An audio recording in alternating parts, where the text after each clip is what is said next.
watched her drive off and make sure she was okay. And he noticed a guy in a car next to him, and he thought he wanted directions.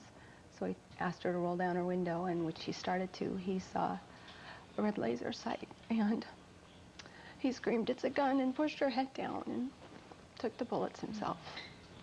He protected this woman. He saved her life, and I understand she was 8 months pregnant? 7 months. 7 months pregnant.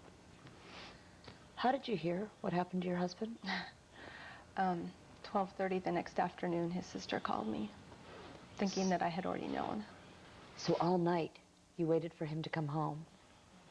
And the next morning, yeah, I got up about 5:30 and he wasn't home, and I kept calling his cell phone, and I went out looking for him, and I went down to the police station. I called the sheriff's department, and they wouldn't take a statement from me, or they wouldn't look for him because he was an adult, and I just had to sit and wait. What do you do about the kids? Do the best I can to raise them on my own. I work full-time, and his parents and his family are here, and they're helping me with them and stuff. And how many kids do you have? 3 girls.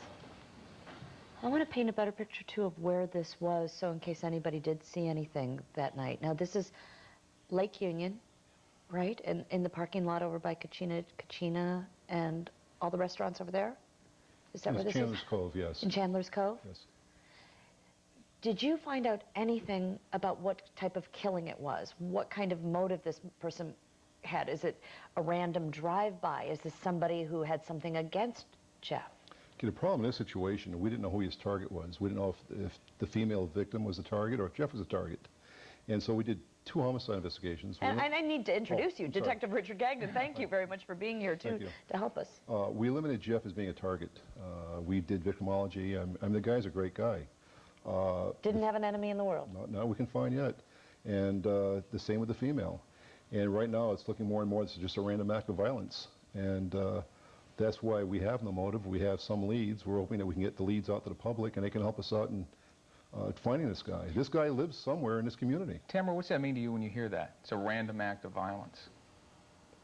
I don't know what to think.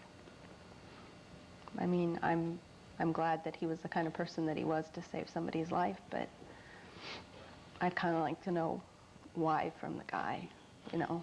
Why would he senselessly shoot someone like that? Especially when he didn't even know who he was. How do you know it was just one person? I'm sorry. How do you know it was just... We have 2 witnesses that were in the vicinity that worked across the street in the hotel, and they saw the, well, first of all, the female looked into the truck. Did she see the person? Did she look into their eyes? She saw him for probably 4 seconds, and before the laser came in, and that's when Jeff saved her life. He knew what the laser was. She had no idea what the laser was. And so as the vehicle left, we have 2 eyewitnesses saw the vehicle leave, and they saw 1 occupant in the vehicle, but that's all they were able to see. And the vehicle was? A small to mid-size pickup truck with extended cab, medium to dark colored at this time. Do you have a description of the guy, a fairly accurate one? We have a composite, and the problem I have with the composites, people look at a composite and they expect a guy to look just like that person. And basically, the composite will tell you that he looks more like that than he looks like me. He's a white male, mid-30s, long blonde hair with glasses. We're looking at that right now. And if you know someone that fits that general description, has a extended cab pickup, who has weapons, who's been seen with a weapon with a laser sight, we want you to call us. Because that's a little unusual. The Very type unusual. of weaponry, that is some sort of key, isn't it? Yes, it was a semi-automatic handgun with a laser sight on it, which we've checked throughout the western United States of cases that might have been used with laser sights, and there's nothing. It's not a common tool now. It's been trendy, and it's run its course. So maybe you've got a guy who's kind of a gun nut, or maybe just someone who just is a nut, period. Anyone who could have been maybe misunderstanding their relationship and jealous of her being with him or anything like that. No, well, he hadn't seen her for a year, for one thing. And between his dad, who he worked for, and being home and playing sports and being with the girls, his time was accounted for. What are you hoping will happen here today, coming on the show? That somebody will call the detectives and that we get a lead and that we can catch this guy so he doesn't hurt anybody else. I wouldn't want anybody else to be in the situation I'm in. Anything people can do to help you? I mean, you got 3 girls, you're raising them on their own. my cousins started a fund through Washington Mutual, and it's called the Jeff Ramseth Family Fund, and that and the leads is about all anybody can do. Well, our condolences to your family, and we will pass along any leads or any information we get. Thank you very much for being Thank here you. today.